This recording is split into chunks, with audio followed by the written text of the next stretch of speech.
अल्हम्दुलिल्लाहि वहदा वस्सलातु वस्सलामु अला मन ला नबिय्य बअदा व अला आलिहि व अस्हाबिहि व अहलि बैतिहि व औलियाइ उम्मतिहि अजमाइन। अम्मा बअद फ़अऊज़ु बिल्लाहि मिनश शैतानिर रजीम। बिस्मिल्लाहिर रहमानिर रहीम। वइज़िबतला इब्राहीम रब्बुहु बिकलिमातिन फ़अतम्महुन सदक़ल्लाहु व मौलानाल अज़ीम। इन्नल्लाह व मलाइकतहु युसल्लूना अलन नबी या अय्युहल्लज़ीना आमनू सल्लु अलैहि व सल्लिमू तस्लीमा। तमाम हज़रात दुरूद शरीफ पढ़ें।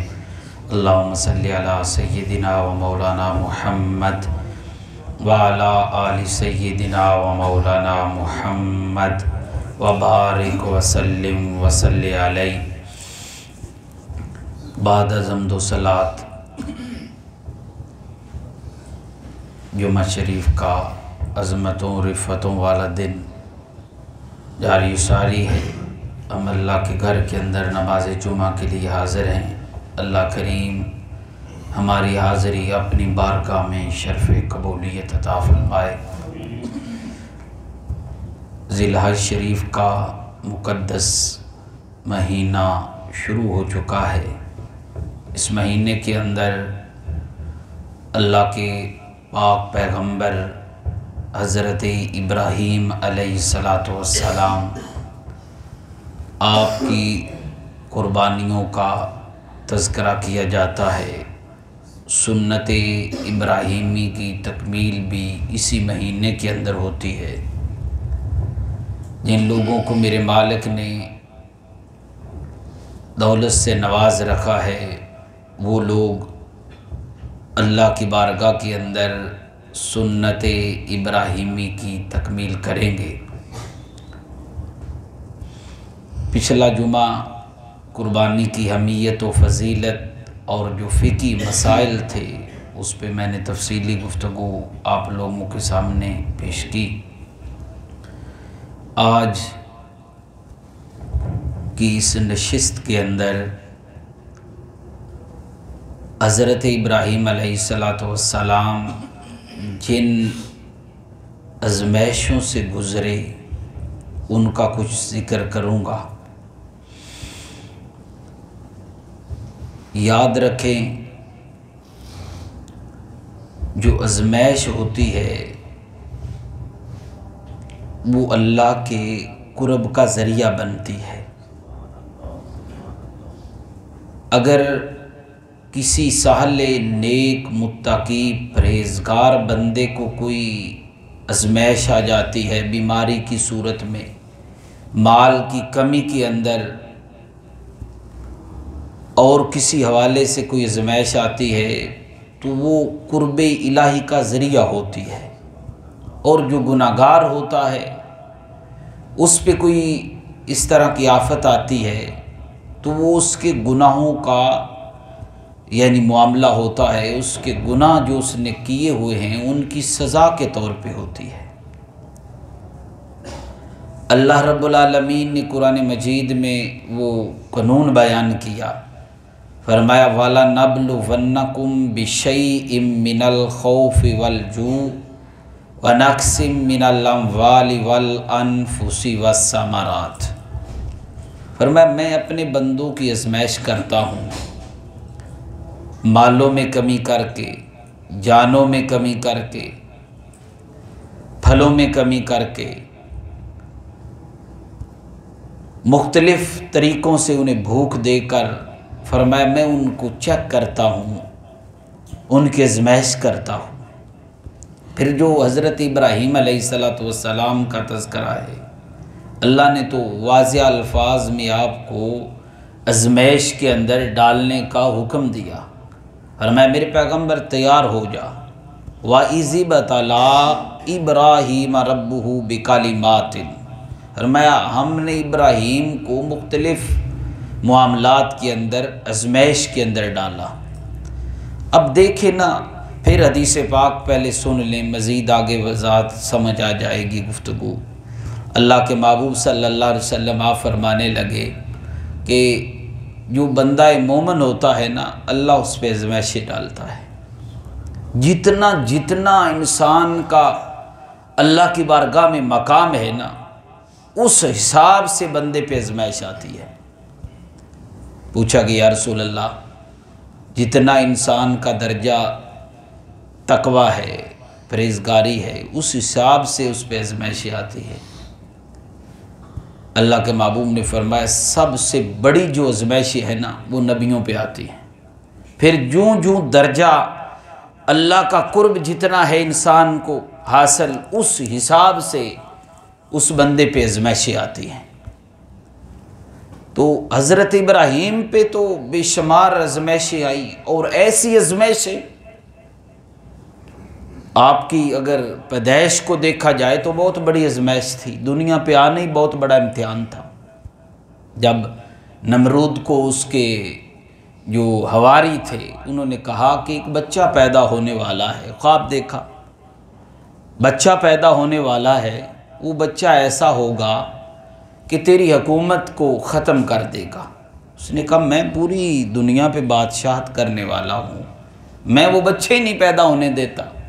उसने मनसूबा बंदी का बनाया एक इदारा, उस इदारे को आर्डर कर दिया जो बच्चे दुनिया पे आने वाले हैं ना, उन्हें कत्ल कर दिया जाए, और जो माएँ हामला हैं उन माओं के हमल गिरा दिए जाए।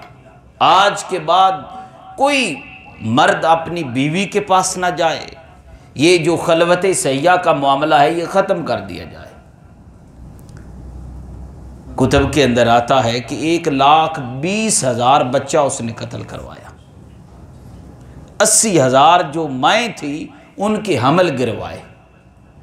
लेकिन उसे क्या खबर थी कि जिसे अल्लाह ने भेजना हो उसे कोई रोक नहीं सकता। जिसको अल्लाह ने भेजना है ना, वो आकर ही रहेगा। ये मनसूबा बंदी जो है ना, इस्लाम में जायज़ है, कोई नाजायज़ ये मामला नहीं। जो फैमिली प्लानिंग है, अगर औरत की सेहत इस काबिल नहीं है कि वो बच्चा दूसरा जने, वक्फ़ा डालना कोई इस्लाम ने नाजायज़ नहीं करार दिया। हाँ, उधर अल्लाह के महबूब का फरमान है, फरमाया जिस कतरे से मेरे रब ने ना इंसान के लिए औलाद मुकद्दर कर दी है ना, वो अगर कतरा पत्थर पे भी पड़े ना, उस पत्थर पे भी वो बच्चा पैदा हो जाए। क्यों? रब ने उस चीज का, उस कतरे से औलाद उस बंदे की मुकद्दर कर दी है। उसकी किस्मत में है कि इस कतरे से बच्चे ने पैदा होना है। आप दुनिया पे तशरीफ ले आए, जब जवान हो गए ना, आपने एक गार के अंदर पैदाइश हुई, माँ जाती थी। आप जितना बच्चा 1 साल के अंदर परवरिश पाता है ना, आप 1 दिन के अंदर इतनी आपकी परवरिश होती, इतनी बढ़ोतरी होती, इतनी नशोनुमा होती।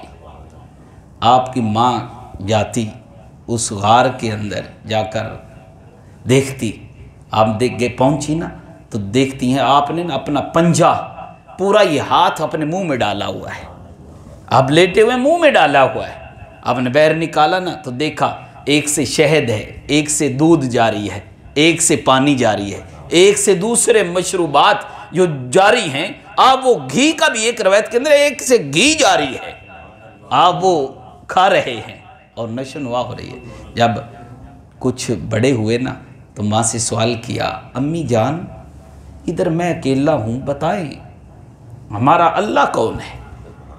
हमारा अल्लाह कौन है? अल्लाह का मतलब है पालने वाला। तो माँ ने कहा, सोचा ये बच्चा सवाल बड़ा अजीब कर रहा है। फिर मैं तेरा अल्लाह मैं हूँ। फिर मैं अम्मी जान तेरा अल्लाह कौन है? फिर मैं तेरा बाप। फिर मैं मेरे बाप का अल्लाह कौन है? आपने खामोश हो गई। आकर ना हज़रत इब्राहीम अलैहिस्सलाम के वालिद गिरामी से आकर आपने फरमाया कि मुझे ऐसे महसूस होता है कि जो बच्चा जिसकी नमरूद को कहा गया है ना, वो शायद ये हमारा ही बच्चा ना हो। ये इस तरह के सवाल करता है। फिर मुख्तसर आजमाइशें आप निकले आए, आजमाइशें शुरू हो गई। आपने रद्द कर दिया, कहा ए नमरूद तू बादशाह नहीं, तू इलाह नहीं हो सकता, तू खुदा अपने आप को पूजवाता है, सजदा करवाता है, तू इलाह नहीं है।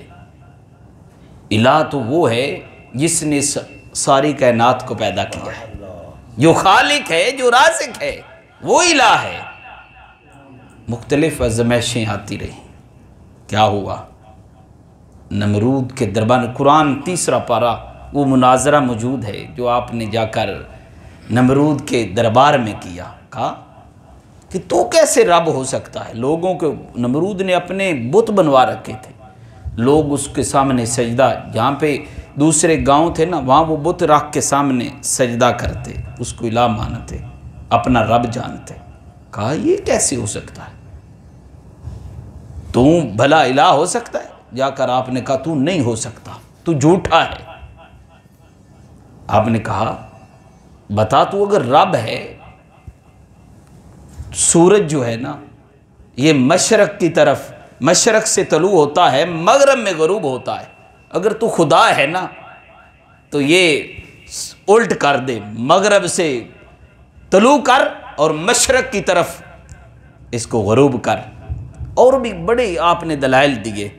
कहा जो ज़िंदगी देता है मेरा रब वो है, जो बंदा फिर मौत देता है मेरा वो रब है, सारे दलाइल दिए। जब ये कहा ना आपने, पहलों पे उसने जवाब देता रहा। कभी कहा मुर्दे मैं ज़िंदा करता हूँ, एक को बुलाया, 2 को, एक को छोड़ दिया, एक को कत्ल करवा दिया। कहा देखो मैं मौत भी दे रहा हूँ, ज़िंदगी भी दे रहा हूँ। जब ये आपने फरमाया ना कि मेरा रब मशरक से सूरज को तलू करता है, मगरब की तरफ गरूब करता है, अगर तू सच्चा है ना तो तू करके दिखा। अब ये जुमला बोला हज़रत इब्राहीम ने, तो अल्लाह करीम ने जिब्रील को हुक्म दिया, फरमाया मेरे जिब्रील, मेरे पैगंबर पहली सारी बातों का जवाब देते रहे, वो उल्ट पलट करता रहा। अगर नमरूद ने कहा ना कि मैं ही मगरब की तरफ गरूब करता हूँ, मशरक से सूरज को तलू करता हूँ, फरमाया जाकर मेरे इब्राहीम को कह देना कि तू कहना कि मेरा रब इस तरह नहीं, मेरा रब तो मशरक से सूरज को तलू करेगा और मगरब की तरफ गरूब करेगा। यानी उल्टा आपने बयान कर दिया। फरमाया अगर इस तरह कहे ना तो तूने कहना कि हम मशरक की तरफ से सूरज को गरूब करेंगे, मगरब से तलू करेंगे। इब्राहिम ये दावा कर देना। अब ये सवाल जब हुआ लाजवाब हो गया, सोचने लग गया, कहा ये तो मसला उल्ट हो गया। कहा इसको फिर जलाने का, जो आग जलवाई, आपको आग में डाला गया, सारे मामलात आजमाइशों पे आजमाइशें। फिर आप बड़ी आजमाइशों में जो सबसे बड़ी आजमाइश थी ना वो ये थी आग के अंदर जाना। और भी बड़ी आजमाइशें आई, आग के अंदर आपको डाला जाने लगा। जब आग की तरफ इतनी आग है कि ऊपर से अगर कोई परिंदा भी गुजरता है ना तो वो जल जाता है। आपको मंजनीक के अंदर बिठाया गया। मंजनीक वो इस तरह की थी जिस तरह ये झूला होता है ना, इस तरह की वो थी। उसके अंदर बिठा के उसको थोड़ा सा हरकत दी गई। कुछ सीरत की किताबों में है कि हरकत नहीं आती थी।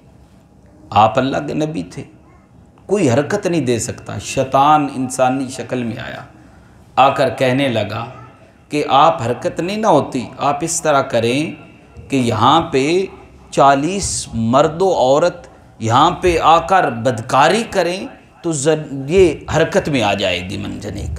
कुतुब के अंदर आता है, हाफिज़ इब्न कसीर ने लिखा, इसी तरह उन्होंने किया।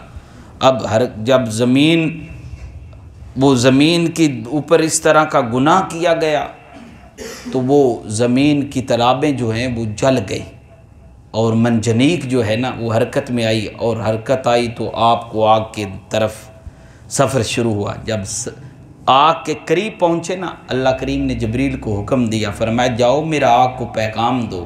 बारी ताला क्या पैगाम दूँ? फरमाया या नारुकूनी बरदम व सलामन अला इब्राहीम। फरमाया कि आग ते मेरा ये पैगाम है, मेरा इब्राहीम आ रहा है तेरी तरफ, मेरा खलील है और मैंने बड़ी बड़ी आजमाइशों में डाला, मैंने दुनिया पे लाया तो मुख्तलिफ आजमाइशें आई और उनका आना ही दुनिया में बहुत बड़ी आजमाइश थी। और मैंने बचाया अपने इब्राहिम को। ऐ आग मेरे इब्राहिम का बाल भी ना भीका होए, तू अमन और सलामती वाली ठंडी हो जा। आप तशरीफ़ ले गए, ठंडी हो गई। फिर जब सारे मामलात हो गए ना, तो फिर नई आजमाइश शुरू हुई। आपकी जो बीवी थी ना हज़रत सारा, आपकी कज़न थी, चाचू की बेटी थी, हज़रत हारून अलैहिस्सलातु वस्सलाम की बेटी थी, बड़ी पारसा, आपसे निकाह हुआ। आपने अपने भतीजे हज़रत लूत को लिया, साथ लेकर आप फ़लस्तीन की तरफ आपने हिजरत की, फ़लस्तीन तशरीफ़ ले आए। वहाँ का हालात साजगार न देखे मिस्र के, तो वहाँ से तशरीफ़ ले आए, इधर आकर आपने तबलीग शुरू की। और वहाँ जो रास्ते के अंदर ना एक मकाम पे एक बादशाह था, मिस्र का बादशाह था। उस इलाके के अंदर वो औरतों का बड़ा शैदाई था। हज़रत सारा को अल्लाह ताला ने बड़ा हुस्न दे रखा था। से हाफ़िज़ इब्न कसीर रहमतुल्लाह अलैह ने लिखा, इतना हुस्न था, ज़हरी हुस्न भी था और बातनी इतनी तहारत थी कि जो नबी होने के लिए खसाइस होते हैं ना, वो सारे के सारे हज़रत सारा के अंदर मौजूद थे। आपकी रफ़ीका हयात के अंदर वो सारे खसाइस मौजूद थे। आप तशरीफ़ लाएँ तो पता चला लोगों को, जो उसके करिंदे थे, कि यहाँ पे एक औरत आई है, साथ उसके 2 मर्द हैं और बड़ी हसीनो जमील है। उसने बादशाह को जाकर उन करिंदों ने बताया, अजनबी लोग आए हैं यहाँ पे। उसने बुलवा लिया, मुख्तसर बुलवाया। अल्लाह करीम का अब नबी है, अल्लाह का पैगंबर है, उसकी हरम मोहतरम है, उसकी घर वाली है, भला कोई किसी की निगाह उसकी तरफ मैली करे तो सही। उनकी हिफाजत और तहारत तो अल्लाह ने अपने ज़िम्मे ले रखी है। अल्लाह ने अपने ज़िम्मे ले रखी है कि ए नबी के घर वालों, हमने आपको तहारत अता की है। वो गए, बुलवाया, करीब आया ना, अब अल्लाह ने फरमाया कि पैगंबर इब्राहिम परेशान नहीं होना। सारा जो कमरा था ना जिसमें जाना था हज़रत सारा ने, अल्लाह करीम ने वो शीशा कर दिया। आप देख रहे हैं, जब उस बादशाह ने नीयत के अंदर फतूर पैदा हुआ ना, हाथ बढ़ाया हज़रत सारा की तरफ, तो हाथ सुन हो गया। जब हाथ सुन हुआ, माफ़ी मांगी, एक दफ़ा माफ़ कर दें, आपने दुआ की। आप दोबारा नीयत के 3 दफ़ा यही अमल दोहराया, हाथ सुन हो जाए। करीब जब करे, हाथ बढ़ाए, सुन उसी तक, पूरा जिस्म शक। आपने दुआ की, ठीक हो गया। वापसी पे उसने कहा, आप बड़ी कोई अल्लाह की नेक बंदी लगती हैं, बड़ी पारसा है, मैं तो गुनाहगार हूँ। उसने बतौर तोहफ़ा खादमा के तौर पे हज़रत हाजरा साथ दी। हज़रत हाजरा को उस बादशाह जो हज़रत इस्माईल अलैहिस्सलातु वस्सलाम की वालिदा मोहतरमा हैं, वो उस बादशाह का दिया हुआ तोहफ़ा था। हज़रत हाजरा आपने साथ लिया, वहाँ से चले। अब काफ़ी अरसा गुज़र गया, कुरान कहता है काफ़ी अरसा बीत गया। हज़रत सारा ने अर्ज़ की, ऐ इब्राहिम हमारी उम्र अब बीत गई है, औलाद पास नहीं, आप इस तरह करें, आप ये जो मेरी खादमा है ना, मैं आपको हिबा करता हूँ, आप निकाह कर लें। आपने निकाह किया, अल्लाह करीम ने आपको बेटा हज़रत इस्माईल अता फरमाया।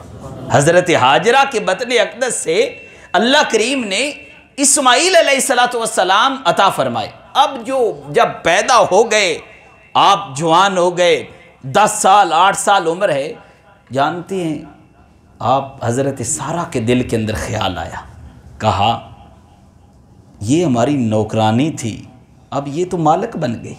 वो जो एक होता है ना शौकन का जो फितरी मामला होता है, ये रकाबत जो होती है, ये बड़ी अजीब कैफियत पैदा कर देती है। आप गुस्से में आ गए। फिर हज़रत इब्राहीम का भी रुझान बेटा था, उधर हुआ ना जब बेटी की तरफ, तो हज़रत सारा महसूस करने लगी फितरी मामले के तौर पे, जो इंसान के अंदर फितरी मामला होता है। आपने महसूस किया, आपने कहा इब्राहिम मैं इस औरत को नहीं बर्दाश्त कर सकती। अब देखें आजमाइश, एक और बड़ी आजमाइश शुरू होने वाली है। और मैं इसको मेरी आंखों के सामने न रखना, इसे ले जाओ। अब लिया, लेकर कहाँ पे छोड़ा? मिस्र से चलते हैं आप हरम शरीफ जो मौजूदा मक्का शरीफ सफ़ा मरवा के करीब आकर छोड़ा। कुरान कहता है रब्बना इन्नी अस्कंतु मिन ज़ुर्रिय्यती बिवादिन गैरि ज़ी ज़र्इन इंद बैतिकल मुहर्रम। इब्राहीम ने लिया, लेकर वहाँ छोड़ दिया और काफ़ी अरसा वहाँ पे आप आबाद हुए। इब्राहीम वापस आ गए। जब मिस्र वापस आए, इधर हज़रत इस्माइल जवान हो गए, 15-16 बरस उम्र है, दोबारा तशरीफ़ लाए। वहाँ से आपने वो ख्वाब देखा मक्का शरीफ के अंदर। वो कौन सा मकाम था? वो मिना के अंदर आपने ख्वाब देखा। मुज़दलिफ़ा अरफ़ात के अंदर जाकर तीसरे दिन आपने 9वीं को देखा, 8वीं को ख्वाब देखा, फिर 9वीं के दिन उस ख्वाब की तरफ तवज्जो की और 10वीं के दिन जो आखिरी दिन था, उस दिन आप उस ख्वाब की तकमील के लिए तैयार हुए। आपको मिना की तरफ तशरीफ़ ले गए। वहाँ पे क्या क्या हुक्म आया?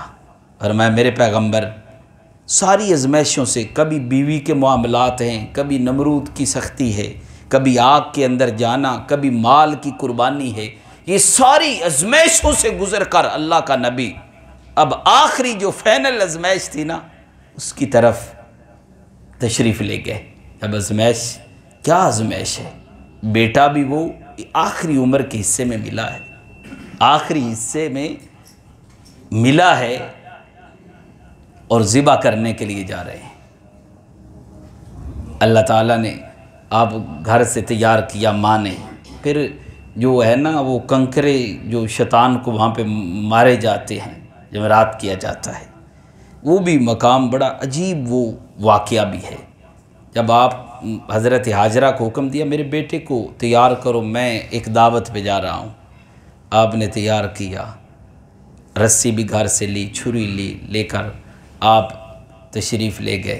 पीछे से शैतान आ गया हज़रत हाजरा के पास, आकर कहने लगा हाजरा उम्र के आखिरी हिस्से में तुम्हें बेटा मिला है, औलाद इब्राहीम को मिली है, बेटा तेरा ज़िबा करने जा रहा है इब्राहीम। आपने कहा ऐ शख्स इंसानी शक्ल में था, ये भला हो सकता है कोई बाप अपने बेटे को ज़िबा करे? कहा हाँ हाजरा ऐसे ही है, वो ज़िबा करने जा रहा है। फरमाया ये नहीं हो सकता। बाहर आकर हाजरा बड़ी रोएगी, देख ले जाके। कहा कैसे हो सकता है? अब तवज्जो से सुनिएगा, कैसे हो सकता है कि कोई बाप अपने बेटे को ज़िबा करे? कहा कि इब्राहीम को इब्राहीम के रब ने हुक्म दिया है बेटा ज़िबा करो। जब रब का नाम सुना ने हज़रत हाजरा ने फरमाया फिर तुझे क्या तकलीफ़ है? मेरा रब अगर इस पे राज़ी है ना तो एक इस्माइल नहीं, मैं 100 इस्माइल कुर्बान करने को तैयार हूँ। फरमाया चले जाओ। इसी तरह फिर वहाँ पे कुछ दाल न गली, आ गया इब्राहीम के पास। इब्राहीम क्या करते हो? बेटा बूढ़े हो गए हो, बेटा मिला है, क्यों ज़िबा करते हो? रब कोई फ़िदिया दे दो, ऊँट ज़बा कर दो, गाय ज़िबा कर दो, कोई और कर लो, रब से दोबारा पूछ लो, कोई रुखसत मांग लो। आपने वहाँ पे वो कंकरों का जो मामला है ना, आपने वो कंकर 3 मकामात पे आपने 3 दफ़ा कंकर फेंका। ला हौला वला कुव्वता इल्ला बिल्लाह। तू मुझे मेरे रब की रज़ा हासिल करने से रोकता है? फरमाया अगर मेरा रब इस पे राज़ी है ना, इब्राहीम जो हर लम्हे आज़माइश से गुजरा, अगर मेरा रब इस पे राज़ी है ना कि इस्माइल को ज़िबा करूं, फरमाया मैं इस्माइल को ज़िबा करने के लिए तैयार हूँ। अब आप गए ना कुर्बान गाह के अंदर, बेटे ने कहा अब्बा जी आप अपनी आंखों पे पट्टी बांध लें, आप मुझे मुंह के बल जो माथा है ना वो ज़मीन पे रखे, ये गर्दन जो आप पीछे वाला हिस्सा है ना इस तरह आपने लिटाया ज़मीन पे। फरमाया अपनी आंखों पे पट्टी बांध लें, ज़िबा करना है आपने। कोई आंखें खुली हुई बाप हैं, रहम पैदा हो जाएगा। रब के जो हुक्म है उसकी तकमील के अंदर कमी वाक़या होगी लिहाजा आप आँखों पे पट्टी बांध लें। अब कुरान क्या कहता है? जब आपने फरमाया अपना पेशानी के बल लिटाया तो कुरान बोल पड़ा। उधर छुरी, और छुरी भी कमाल है, आपने बड़ी तेज़ की, गर्दन पे रखते चलती नहीं है, आपने गुस्से से, हाफिज़ इब्न कसीर रहमतुल्लाह अल बिदाया के अंदर लिखा, गुस्से से पत्थर पे मारी, पत्थर पे लगी ना, पत्थर 2 टुकड़े हो गया। फरमाया ए छुरी, तू पत्थर को तो काटती है, इस्माइल की गर्दन को क्यों नहीं काटती? मेरे रब ने हुक्म फरमाया ए इब्राहिम, फौरन जबरील आ गया, फरमाया इब्राहिम ये छुरी क्यों काटे, इसे इज़्ने रब भी नहीं मिल रहा। फरमाया कि ऐ छुरी, मेरे इब्राहिम, मेरे इस्माइल का एक बाल भी न कटे, नहीं चलना। फरमाया अल्लाह कुर्बानी, मैं तो रज़ा, तेरी रज़ा के लिए ज़िबा तैयार हूँ। आप गर्दन पे दोबारा छुरी चलाई, छुरी चल गई, हाथों पे खून लगा, गरम। आपने पढ़ा अल्हम्दुलिल्लाह रब्बिल आलमीन, है मेरे मालिक मेरी कुर्बानी को कबूल फरमा। जब आँखों से पट्टी उतारी ना तो हज़रत इस्माइल सामने मुस्करा रहे थे और बकरा ज़िबा हो चुका था, वो दुम्बा ज़िबा हो चुका था। अल्लाह रब्बुल आलमीन ने निदा, उधर हुक्म आ गया, फरमाया वनादैनाहु या इब्राहिम कद सद्दक़्ता रोया इन्ना कज़ालिका नजज़िल मुहसिनीन। ऐ मेरे इब्राहिम, तूने अपना ख्वाब सच कर दिखाया, हम तुम दोनों को बड़ा अच्छा बदला अता करेंगे।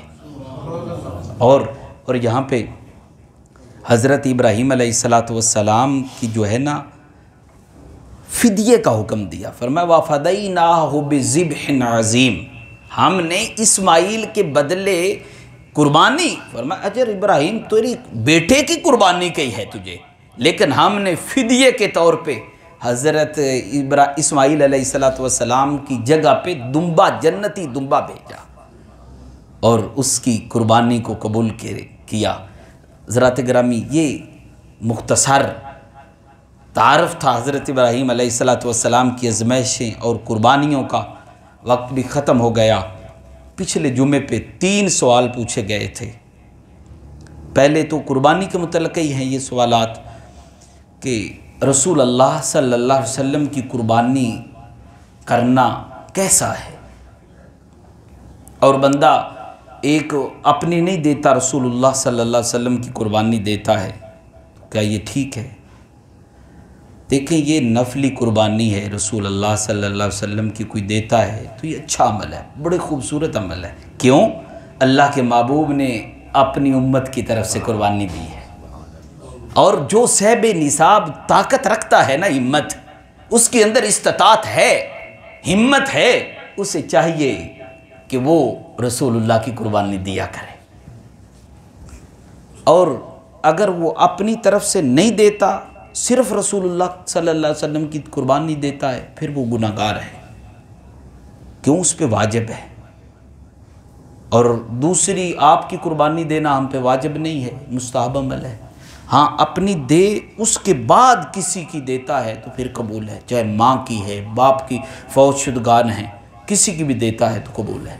वरना अगर अपनी नहीं देता, दूसरों की देता है तो ये जायज़ अमल नहीं है। दूसरे नंबर पे बच्चा, छोटा बच्चा घर के अंदर है, उस पर भी कुर्बानी नहीं है वाजिब। वालिदैन जिन, पता नहीं क्या मसला बन गया है हमें, जिनके ज़िम्मे वाजिब है वो अदा नहीं करते। बच्चे, छोटा बच्चा कहते हैं जी कुर्बानी उसकी दे देते हैं, अपनी नहीं। भाई उस पे नमाज नहीं फ़र्ज़, कुर्बानी शरीयत उसको मुकल्लफ नहीं बना रही, तो फिर क्यों ये मसला खड़ा करते हैं आप? अपनी तरफ से दें, जो आप ज़िंदा हैं, जो आप पे वाजिब है, अगर वो आप अदा कर देते हैं, बाद के अंदर नफली कुर्बानी बेशक आप जिसकी मर्ज़ी है दें, पीर की दें, रसूल अल्लाह सल्लल्लाहु अलैहि वसल्लम की दें, किसी अपने वालिद या वालदा फौतशुदगान की दें तो जायज़ है। और उसके बाद इसकी तफसीली गुफ्तगू वक़्त नहीं है कि पेंशन का पूछा गया कि ये आखिर बंदा नौकरी ख़त्म हो जाती है, बाद के अंदर वो पेंशन दी जाती है, क्या ये जायज़ है? इसके बारे में उलमा का यही फतवा है कि ये जायज़ है, लेना जायज़ है। बाकी इसकी तफसील अगर किसी ने ये लंबी चौड़ी तफसील है, यहाँ तक कि उलमा ने कह दिया है मुख्तलिफ, अगर दूसरा पढ़ा फतावा मिनाजुल फतावा मुफ्ती अब्दुल क़य्यूम हज़ारवी, उन्होंने भी लिखा है जायज़ है। मुफ्ती मुनीबुर रहमान साहब की फतावा की किताब है तफ़हीमुल मसाइल, उन्होंने भी इसको जायज़ लिखा है, और कुतब के अंदर भी इसको पढ़ा जा सकता है कि ये जायज़ है। अल्लाह ताला हमें कुरान हदीस का फ़हम नसीब फ़रमाए और अपने महबूब की सुन्नत पे अमल करने की तौफ़ीक़ अता फ़रमाए। ये अच्छा अमल है कि सवाल